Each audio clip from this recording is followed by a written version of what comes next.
नमस्कार। मो ना धनेश्वर साहू। मु जने अवसरप्राप्त दर्शन अध्यापक। आमे गोटे नुआ प्रसंग उपरे आलोचना करिबा। ताहा हेउची भारतीय दर्शन रे निरीश्वरवादर धारा कौन थिला।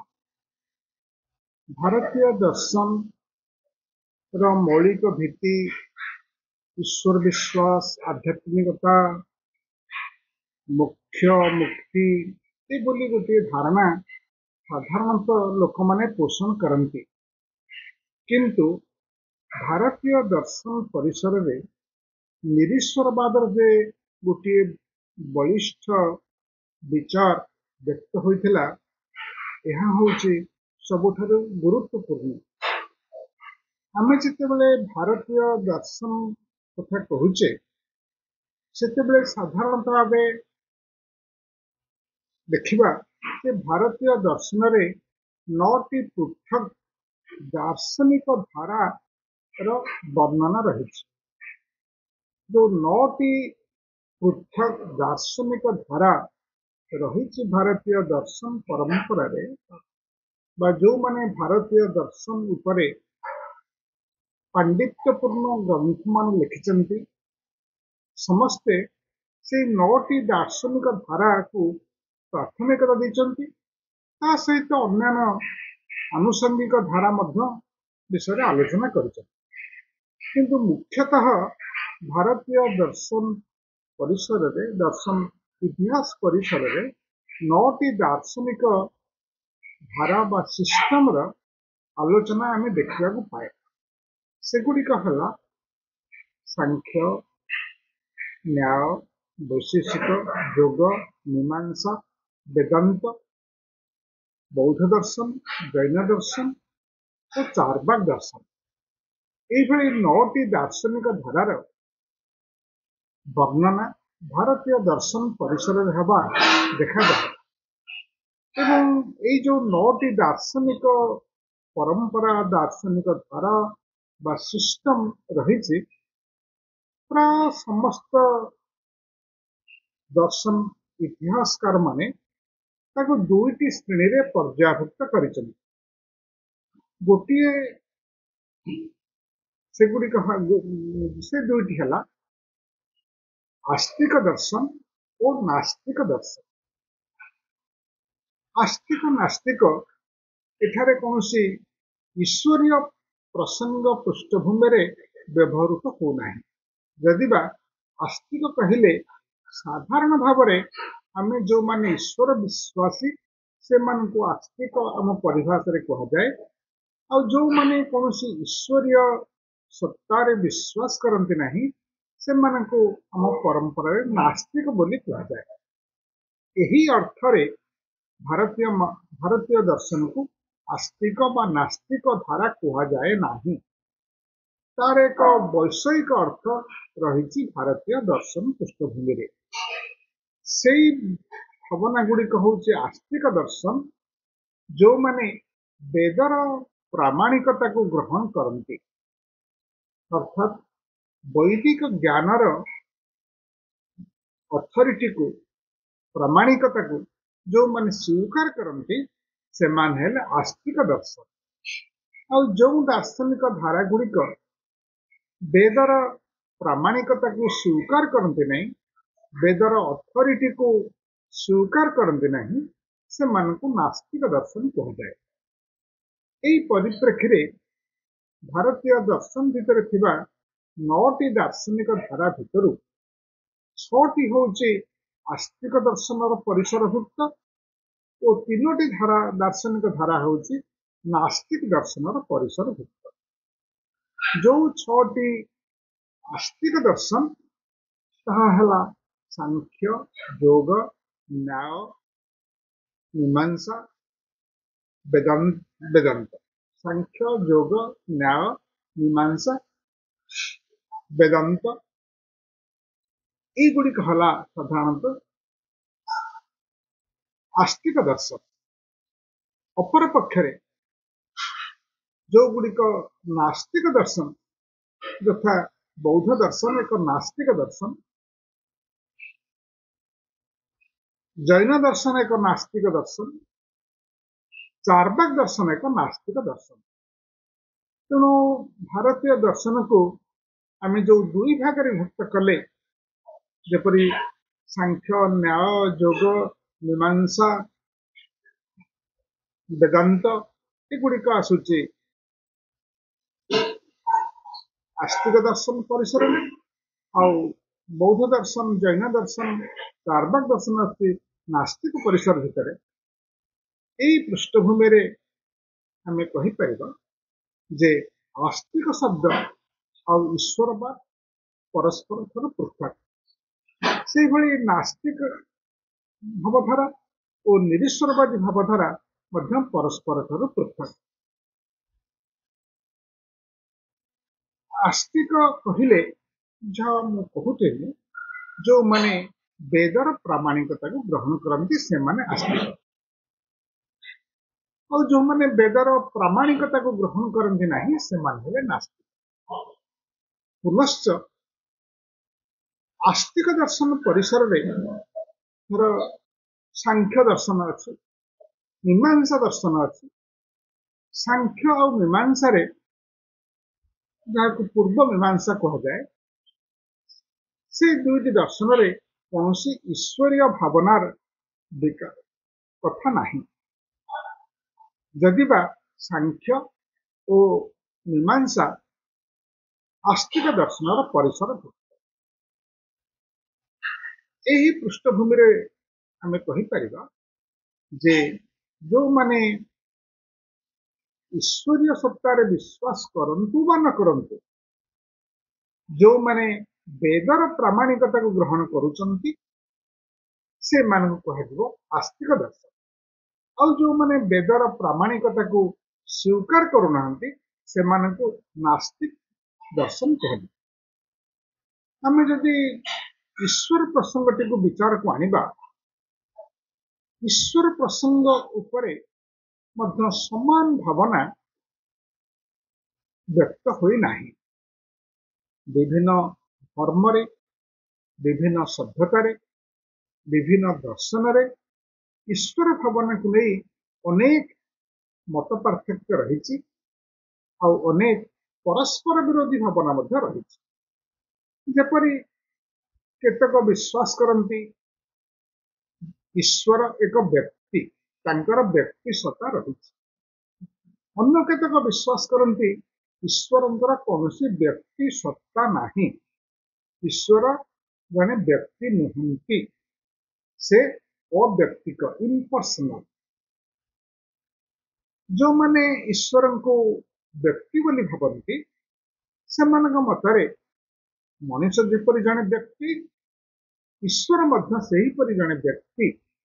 जदिबा सी सर्वज्ञ सर्वशक्तिमान, किंतु मूलतः तांकर व्यक्ति सत्ता रही। ईश्वर इज पर्सनल। आउ केतकर विश्वास होउची जे ईश्वर को आम व्यक्ति बोली परिकल्पना करवा नहीं। ईश्वर होउचंदी अव्यक्तिक इम्पर्सनल, तांकर व्यक्ति सत्ता नहीं। से सर्वज्ञ ठीक अच्छे, से माने सबुठारु शक्तिशाली, यह ठीक अच्छे। ता सहित ईश्वर सर्वविद्यमान, ईश्वर करुणामय, यही केतक गुण को मध्य ईश्वर पाखरे केतक आरोप करती। आउ केतक विचार आउ केतक विचार रे ईश्वर को कौन गुण द्वारा आमे वर्णना करिपरिबा नाही। शंकरଙ୍କ अद्वैत वेदांत रे ईश्वर विषय जो धारणा अच्छी जे ब्रह्म भावनाटी अच्छी, ब्रह्म होचंती एक अव्यक्तिक सत्ता, तांकर कौनसी व्यक्ति सत्ता नहीं। जिते बड़े आमे तांको पर्सनिफाई करूचे सेते बड़े आमे ईश्वर कथा कही परिबा, किंतु ईश्वर को कौनसी गुण द्वारा कौनसी लक्षण द्वारा आमे व्यक्त करि परिबा नाही। तेणु ईश्वरंकर व्यक्तिसत्ता अच्छी कि व्यक्तिसत्ता नहीं धर्म मानकरे दर्शन मानकरे ए प्रसंग रे भिन्नता रही। पुणी आउ गोटे प्रश्न आसुची ईश्वर कौन सृष्टिकर्ता ना सृष्टिकर्ता नुहंती। प्राय समस्त धर्म गुड़िक विश्वास करती जे ईश्वर होचंती ए संसारर सृष्टिकर्ता। ईश्वर पूर्वर किछि नथिला केवल ईश्वर थिले। ईश्वर ए सृष्टि को ब्रह्मांड को विश्व को सृष्टि करिछि। एठी गोटे प्रश्न आसिला ईश्वर जदि भी तांको आमे सृष्टिकर्ता बोली नबा ईश्वर जगत को किपरि सृष्टि कले केउ उपादान सृष्टि कले ए क्षेत्र में मध्य दार्शनिक सिस्टम मानकरे और धर्म मानकरे भिन्न मत रही। गोटे मतरे बा विश्वास रे ईश्वर सब कथा को शून्य सृष्टि कर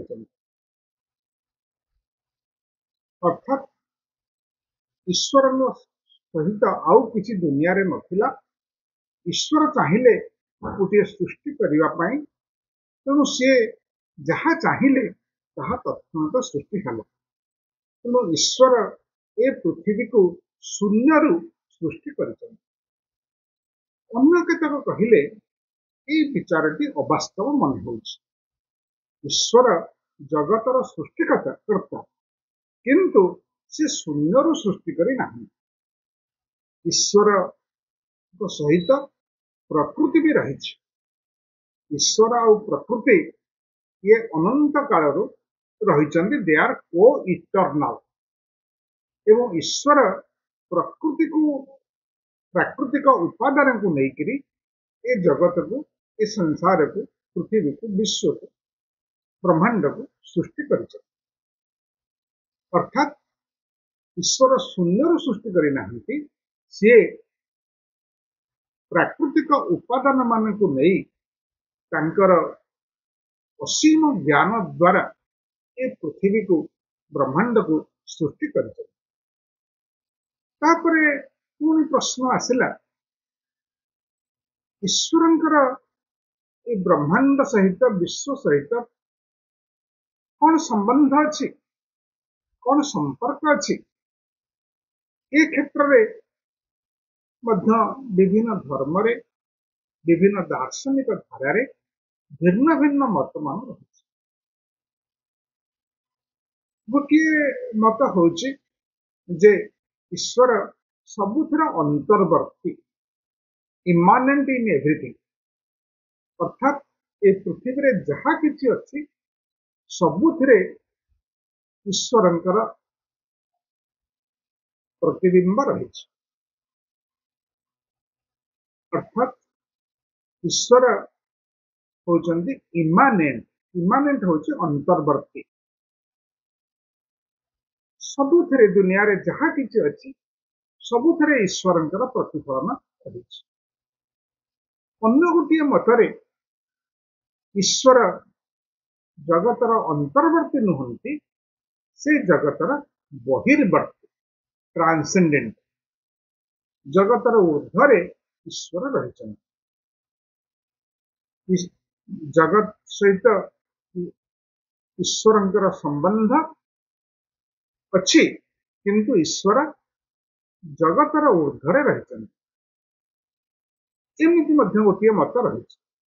आउ गोटे मत रही जे ईश्वर जगत को एते निखुण भाव एते तांकर असीम प्रज्ञारे प्रस्तुत करिसंती जे एथिरे किछि असुविधा हबार नाही एवं तांकर असीम ज्ञान असीम प्रज्ञारे ए पृथ्वी को सृष्टि कला परे सृष्टि ता निजस्व धारा रे परिचालित होची आ ईश्वर सृष्टि प्रक्रिया सहित आउ संबंधित नुहंती बा तांकर सेथिरे आउ किछि करिबाक नाही।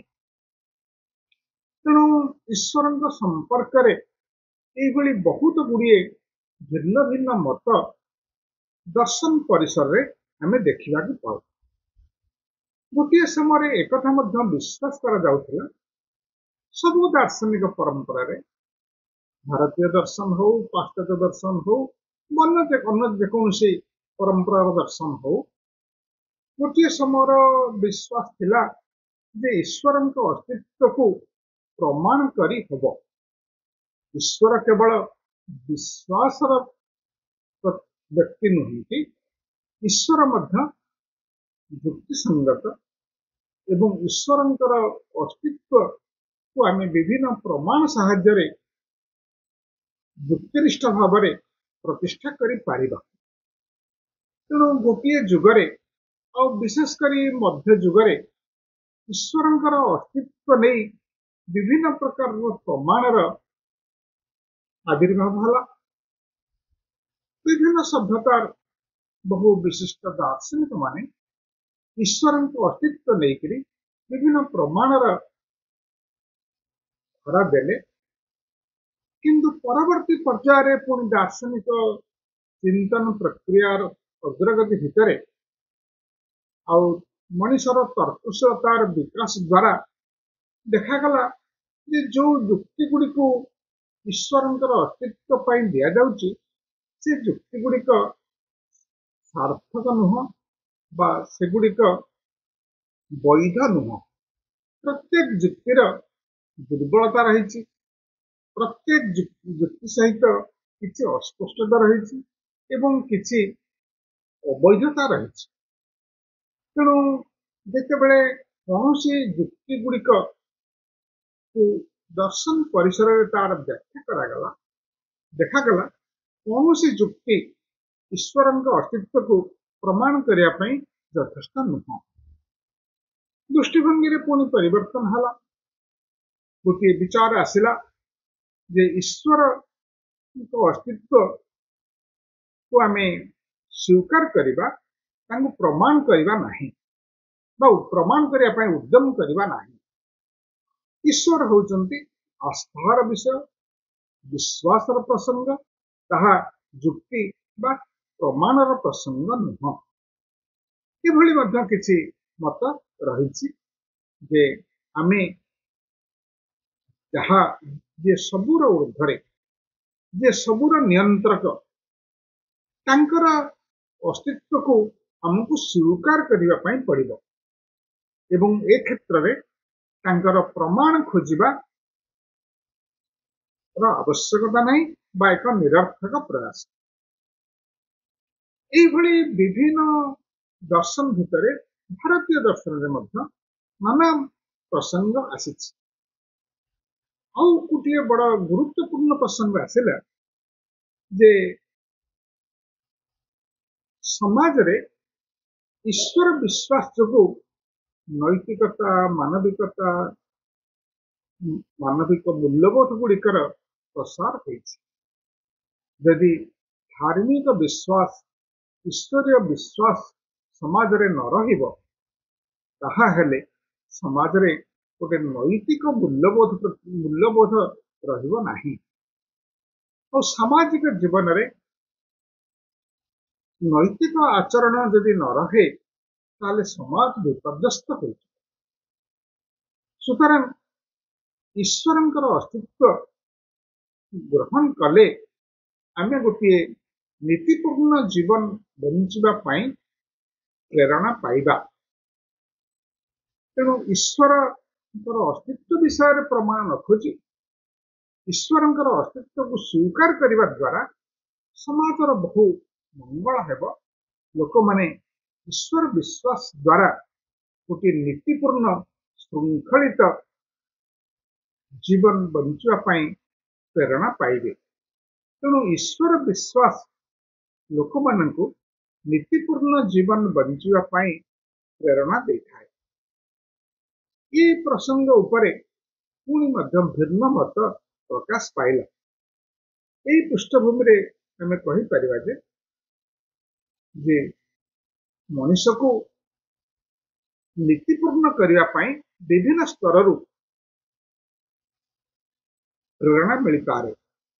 केवल ईश्वर विश्वास मनुष्य को नैतिक जीवन में प्रेरणा मिले ता नुह, आहरी बहु क्षेत्र में नैतिक प्रेरणा मिल पारे। ता सहित एपरी किसी दृष्टांत समाज में विरल नुह कि जो माने ईश्वर को विश्वास करती से माने मध्य नाना अनैतिक कार्य संपृक्त हवा देखा जाए। आउ किछि लोक समाज रे देखा जाती जो माने कौन सी ईश्वर रे विश्वास करती नहीं किंतु अत्यंत नीतिपूर्ण जीवन बंचिबा को भल पाती। तेणु ईश्वर विश्वास स्थल विशेष लोक मानू नैतिक जीवन प्रेरणा मिलुथिले मध्य यह गोटे सार्वजनीन सत्य नुह। एपरिकी भारतीय दर्शन पृष्ठभूमि बौद्ध मान, जैन मान, सांख्य दार्शनिक मान, मीमांसा दार्शनिक मान से माने ईश्वर को विश्वास करते ना, किंतु से माने नैतिकता को बहु उच्च स्थान दे थांते। तेणु ईश्वर विश्वास सह नैतिकतार संबंध केवल मनस्तात्विक एवं सेमानक भितरे कौनसी तर्कसंगत कारण नाही। एभली विभिन्न जुक्ति मध्य दर्शन परिसर रे आलोचनार प्रसंग भितरक आसी। तेणु ईश्वर भावना को नहीं दर्शन क्षेत्र में जो आलोचना मान भारी पांडित्यपूर्ण आलोचना मान विभिन्न होइछि, से भावधारा परवर्ती पर्यायर धार्मिक विश्वास को मध्य गभीर भाव में प्रभावित करिछि।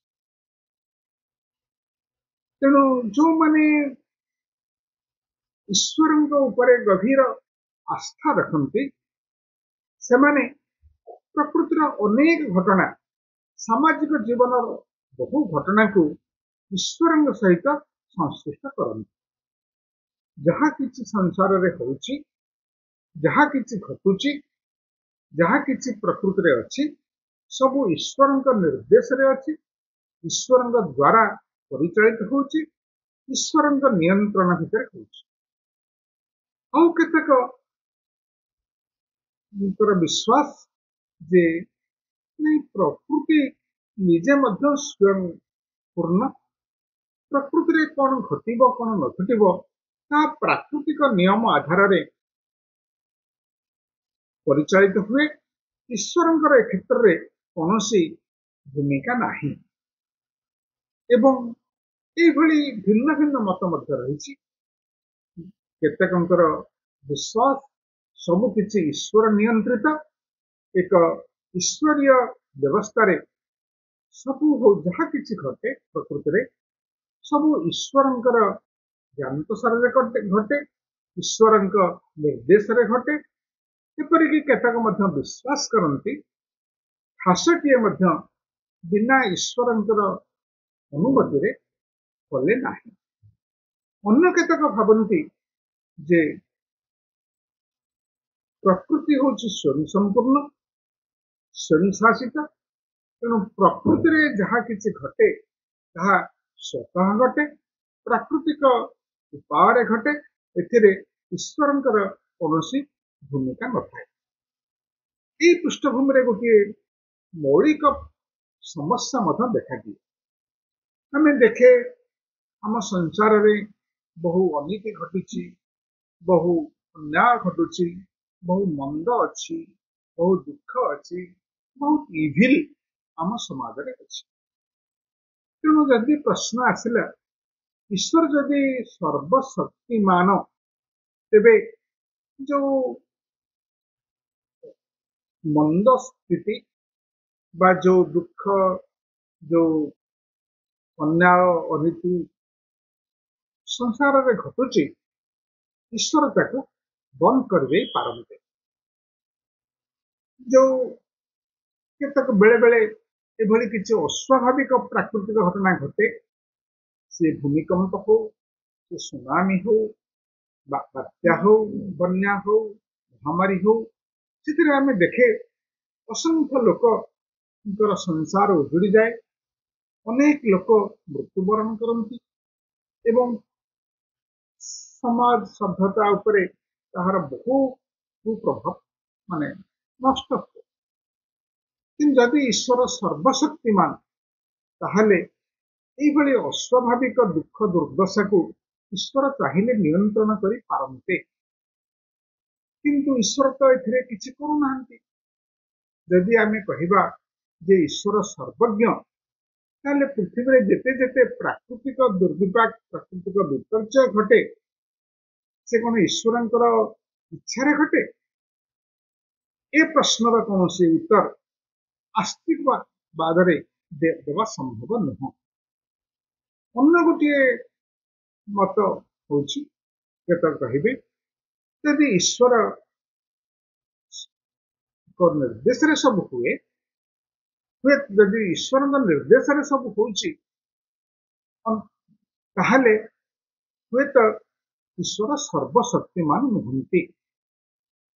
ସେଭଳି ଆଉ ମଧ୍ୟ କେତେକ କହିବେ ଯେ ଯଦି ପୃଥିବୀରେ ଏତେ ଅନ୍ୟାୟ, ଏତେ ଅସତ୍ୟ, ଏତେ ଦୁଃଖ, ଏତେ ଯୁଦ୍ଧ, ଏତେ ବିଭୀଷିକା, ଏତେ ହିଂସା ରହିଛି, ସେ ସବୁ ଈଶ୍ୱର ଚାହିଁଲେ ବନ୍ଦ କରିପାରନ୍ତେ। କିନ୍ତୁ ଯେହେତୁ ସେ ସବୁ ଚାଲିଛି, ସଭ୍ୟତା ଆରମ୍ଭ ଠାରୁ ଆଜି ପର୍ଯ୍ୟନ୍ତ ସମାଜରେ କେତେ କେତେ ପ୍ରକାରର ଦୁଃଖ, ଦୁର୍ଦ୍ଦଶା, ଅନ୍ୟାୟ, ଶୋଷଣ, ଯୁଦ୍ଧ, ଅତ୍ୟାଚାର ଇତ୍ୟାଦି ଚାଲିଛି। ଆକୁ ତ ଈଶ୍ୱର ବନ୍ଦ କରିପାରୁନାହାନ୍ତି। ହୁଏତ ଈଶ୍ୱର ସର୍ବଶକ୍ତିମାନ ହୋଇପାରନ୍ତି, ସେ କିନ୍ତୁ ଗୋଟେ କରୁଣାମୟ ନୁହନ୍ତି। ଫଳରେ ମାନବିକ ଦୁଃଖ ଦୁର୍ଦ୍ଦଶାକୁ ପ୍ରତି ଈଶ୍ୱର ବିତସ୍ପୃହ ବା ଈଶ୍ୱର ଏଥିରେ ଇଣ୍ଡିଫରେଣ୍ଟ। ଏଇ ସବୁ କଥା ପୃଷ୍ଠଭୂମିରେ ଈଶ୍ୱରଙ୍କୁ ଆମେ ସର୍ବଶକ୍ତିମାନ ହେଇପାରନ୍ତି, ଈଶ୍ୱର କରୁଣାମୟ ନୁହନ୍ତି। ଈଶ୍ୱର କରୁଣାମୟ ହୋଇପାରନ୍ତି, ଈଶ୍ୱର ସର୍ବଶକ୍ତିମାନ ନୁହନ୍ତି। ଏଇଭଳି ବିଭିନ୍ନ ପ୍ରକାରର ବିଚାର ଗୁଡ଼ିକ ଧର୍ମ ପରିସରରେ, ଈଶ୍ୱର ପରିସରରେ ଆମେ ବିଚାର ଭିତରକୁ ଆସିଛି। ସେଇଭଳି ଯେତେବେଳେ ବିଜ୍ଞାନର ବିକାଶ ହୋଇନଥିଲା, ସେତେବେଳେ ମଣିଷ ସବୁ କଥାକୁ ଗୋଟିଏ ଈଶ୍ୱର ନିୟନ୍ତ୍ରିତ ବ୍ୟବସ୍ଥା ଭାବରେ ବୁଝୁଥିଲା। ଆଉ ସେତେବେଳେ ସବୁ କଥା ପ୍ରକୃତିର ଏତେ ରହସ୍ୟ, ପ୍ରକୃତିର ଏତେ ବିଶାଳତା, ଜଟିଳତା, ତାକୁ ବୁଝାଇବା ମଣିଷ ପକ୍ଷରେ ସମ୍ଭବପର ନଥିଲା। ସେହି ସ୍ଥିତିରେ ମଣିଷ ପାଖରେ ଭାବିବା ଏହା ସ୍ୱାଭାବିକ ଥିଲା ଯେ ମଣିଷ ଈଶ୍ୱରଙ୍କ ହାତରେ କେବଳ ଗୋଟିଏ ଖେଳନା, ଆଉ ପ୍ରକୃତିରେ ସବୁ କିଛି ଈଶ୍ୱରଙ୍କ ଦ୍ୱାରା ନିୟନ୍ତ୍ରିତ, ସବୁ କିଛି ପ୍ରକୃତି ଦ୍ୱାରା ପ୍ରକୃତି ପରିଚାଳିତ, ଆଉ ଈଶ୍ୱର ପ୍ରକୃତିକୁ ବିଶ୍ୱକୁ ସୃଷ୍ଟି କରିଛନ୍ତି, ସବୁ କଥାକୁ ସେ ପରିଚାଳନା କରୁଛନ୍ତି। ତେବେ ଯେତିକି ଯେତିକି ଚେତନାର ବିକାଶ ହୋଇଛି, ଚିନ୍ତାଧାରାର ବିକାଶ ହୋଇଛି, ଦାର୍ଶନିକ ଅନୁଶୀଳନର ବିକାଶ ହୋଇଛି, ଆସ୍ତେ ଆସ୍ତେ ମଣିଷ ଈଶ୍ୱରୀୟ ଭାବନା, ଈଶ୍ୱରୀୟ କଳ୍ପନାକୁ ବା ଈଶ୍ୱରୀୟ ଚିନ୍ତାକୁ ଅବିଶ୍ୱାସ କରିବାକୁ ଚେଷ୍ଟା କରିଛି। ତେଣୁ ଏଇଭଳି ଦେଖିଲେ ଈଶ୍ୱର ବିଶ୍ୱାସକୁ ନେଇ ବହୁ ଯୁକ୍ତି, ବହୁ ପ୍ରସଙ୍ଗ ବିଚାର ସ୍ତରକୁ ଆସିଛି। ଆଉ ଯେହେତୁ ଦର୍ଶନ ହେଉଛି ଏକ ପ୍ରାଚୀନ ବିଦ୍ୟା, ଦାର୍ଶନିକ ମାନେ ସବୁ ସଭ୍ୟତାରେ ଆରମ୍ଭ କାଳରେ ଯୋଉମାନେ ମୌଳିକ ପ୍ରଶ୍ନ ସବୁ ଉଠେଇଛନ୍ତି, କଣ ଉତ୍ତର ଦେଇଛନ୍ତି ତାହା ଯେତେ ଗୁରୁତ୍ୱପୂର୍ଣ୍ଣ ନୁହଁ, କିନ୍ତୁ କେତେକ ମୌଳିକ ପ୍ରସଙ୍ଗ ଦାର୍ଶନିକ ମାନେ ସବୁ ସଭ୍ୟତାରେ ଉଠେଇଛନ୍ତି। ଏ ବିଶ୍ୱର ଆଦି କାରଣ କଣ? ଏ ବିଶାଳ ବିଶ୍ୱ କିପରି ସୃଷ୍ଟି ହେଲା? ୟାକୁ କେହି ସୃଷ୍ଟି କରିଛନ୍ତି ନା ଇଏ ବିବର୍ତ୍ତିତ ହୋଇଛି? ମଣିଷ ଜୀବନରେ ଏତେ ଦୁଃଖ, ଅନ୍ୟାୟ, ଅସତ୍ୟ, ଏତେ ଅସୁବିଧା କାହିଁକି ରହିଛି? ଏଇଭଳି ବହୁ ପ୍ରସଙ୍ଗ ଦାର୍ଶନିକ ମାନେ ଉଠେଇଛନ୍ତି। पृथ्वी सबुठारु अल्टीमेटली कौन सत्य कौन केउ सत्ता पृथ्वीर आदि सत्ता किए कौन चेतना किए कौन जड़ सी कौन ईश्वर ना आउ किछि ए प्रसंग नहीं दार्शनिक माने प्रथमे चिंताधारा व्यक्त कर ज्ञान कौन ज्ञानर सीमा कौन ज्ञानर आधार कौन आम प्रकृति विषय केते कथा जानी परिबा ए प्रसंग रे मध्य दार्शनिक माने मौलिक प्रश्न उठाई तेणु ज्ञान मीमांसा तत्व मीमांसा से भली न्याय कौन नीति कौन सत्य कौन उत्तम जीवन क्या कहवा जीवनर अंतिम लक्ष्य कौन ये सब प्रसंग गुड़िक दार्शनिक विचार आस तेणु दार्शनिक माने सबु सभ्यतार मौलिक प्रसंग जीवन को लेकर प्रकृति को लेकर विश्व को लेकर उठे तेणु से गुड़िक हूँ सबुठ गुरुत्वपूर्ण प्रश्न से पाश्चात्य दर्शन हो भारतीय दर्शन हो चाइनार दर्शन हो ग्रीक दर्शन हो जेकोसी दर्शन दार्शनिक माने सबु सभ्यतार ये सब मौलिक प्रसंग आनी मौलिक प्रसंग उपर वितर्क आरंभ कर कौन उत्तर देते जिते गुरुत्वपूर्ण नुह से जो प्रश्न गुड़िक उठे से प्रश्न गुड़िक बहु चर्चा बहु आलोचना पथ खोली तेणु भारतीय दर्शन रे ये प्रसंग गुड़िक ज्ञान मीमांसा विस्तृत आलोचना होती तत्व मीमांसा विस्तृत आलोचना होती आचार मीमांसा विस्तृत आलोचना होती तर्कशीलता अनेक आलोचना होती प्रसंग गुड़िक भारतीय दर्शन के आसी बहु प्राचीन काल तेणु आम कालक्रमे दर्शन परिसर में ये प्रसंग गुड़िक आमर विचार व्यक्त करवा और ईश्वर प्रसंग को लेकर भारतीय दर्शन में कौन सब विचार रही से प्रसंग में किसी विचार व्यक्त करवा आमर आलोचना यही धारे आगू चलो आज एतिक रही विदाय दियंतु नमस्कार।